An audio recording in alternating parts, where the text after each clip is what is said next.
தயவு செஞ்சு நீங்க இங்க இருந்து போங்க. சரி ஆனந்தி, எப்ப நீ இவ்வளவு தூரம் என் மேல நம்பிக்கை இல்லைன்னு சொல்லிட்டியோ, இனிமே நீ சொன்னாலும் நான் இந்த ரூம்ல தங்க போறதில்ல. நான் வெளியே போறேன். நான் உன் நிம்மதிக்காகவும் சந்தோஷத்துக்காகவும் தான் உன்னை இங்கே கூட்டிட்டு வந்தேனே தவிர வேற எந்த தப்பான நோக்கத்துக்காகவும் நான் உன்னை இங்கே கூட்டிட்டு வரல.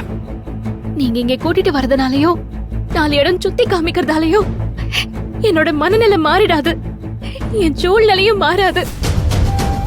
நெசமாவே நான் நிம்மதியா இருக்கணும்னா அந்த ரகு கிடைச்சு என் பிரச்சனைக்கு காரணம் யாருன்னு அவன் மூலமா கண்டுபிடிச்சு அந்த அயோக்கியனுக்கு தண்டனை வாங்கி கொடுக்கணும். அப்பதான் நிம்மதி வரும். அதுக்கு நடுவுல நிம்மதிங்கிறது என் வாழ்க்கையிலேயே இருக்காது.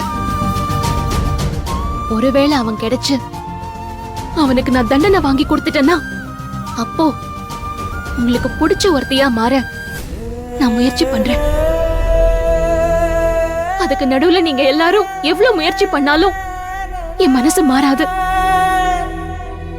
அது வரைக்கும் மத்தவங்களை விடுங்க, நீங்க என்னை தர்ம சங்கடத்துக்கு ஆளாக்காதீங்க. தயவு செஞ்சு இங்க இருந்து போங்க.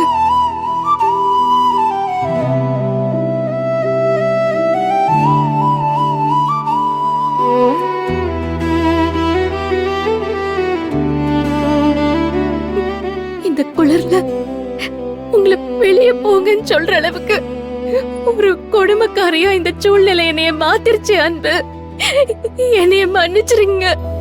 உன் கண்ணீர் துளிகள் கடலாயிருந்தாலும் உன் கரங்கள் கோர்த்து கடை சேர்க்க நான் இருப்பேன். புயல் கடந்த வானம் போல் புதிய விடியலாய் நம் வாழ்வு மலரட்டும்.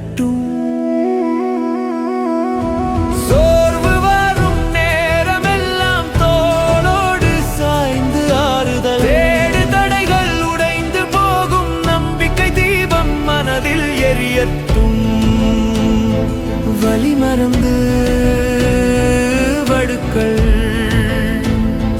மறைந்து புதிய வாழ்வை சேர்ந்தே வரவேற்போ.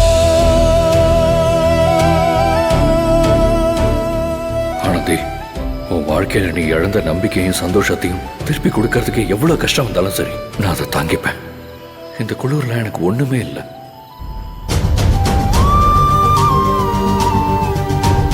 என்னைய மன்னிச்சிருங்க அன்பு. இந்த தண்டனை உங்களுக்கு மட்டும் இல்ல, எனக்கும் தான். நீங்க வெளியே தனியா குளிர்ல தூங்காம இருக்க போறீங்க.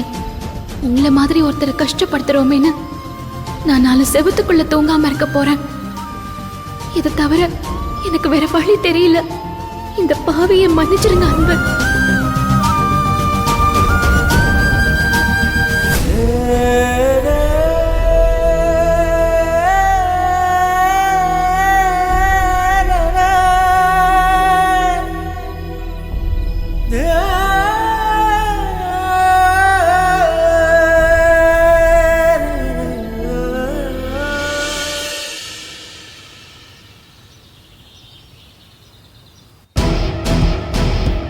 நீங்க எல்லாம் என்ன நினைச்சிட்டு இருக்கீங்க?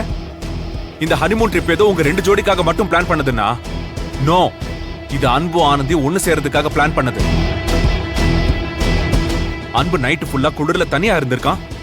ஆனந்தி அவன ரூம்குள்ள வரக்கூடாது, தங்க கூடாதுன்னு சொல்லியிருக்கான். ஆனா நீங்க எல்லாரும் இதெல்லாம் கவனிக்காம அவங்க ரூம்ல இருந்திருக்கீங்க. அவங்க 2 பேரும் ஒண்ணு சேரணுங்கிறதையோ அவங்க 2 பேருக்குள்ள ஒரு அந்யோன்யம் வரணுங்கிறத பத்தி நீங்க யாரும் கவலைப்பட்ட மாதிரியே தெரியல. என்ன சார் இப்படி சொல்லிட்டீங்க? நாங்க இவ்வளவு தூரம் வந்தோம். நேத்து கோகிலா தனியா தரையில தான் படுத்தா. எல்லாமே ஆனந்திக்காக தான். அதனால என்ன யூஸ் இருக்கு சரவணன்? ஆனந்திக்காக கோகிலா தனியா படுத்தா ஆனந்தியும் அன்பும் ஒண்ணு சேர்ந்துருவாங்களா? இல்ல கடைசி வரைக்கும் நீங்களும் கோகிலாவும் தனியாவே இருந்துருவீங்களா? ஒரு விஷயத்த நல்லா புரிஞ்சுக்கோங்க. அன்பு ஆனந்தி ஒண்ணு சேர்ந்தா மட்டும்தான் உங்க 2 பேரோட வாழ்க்கையும் சந்தோஷமா இருக்கும். இதை யோசிச்சுல நீங்க ஒவ்வொரு காரியத்தையும் செய்யணும். இங்க அன்பு தனியா நைட் எல்லாம் பணியில இருந்திருக்கான். அது கூட தெரியாம நீங்களா இருந்திருக்கீங்க. இப்படி இருந்தா அவங்க 2 பேரும் என்னைக்கு ஒண்ணு சேர்றது? நீங்க என்னைக்கு சந்தோஷமா வாழ்றது?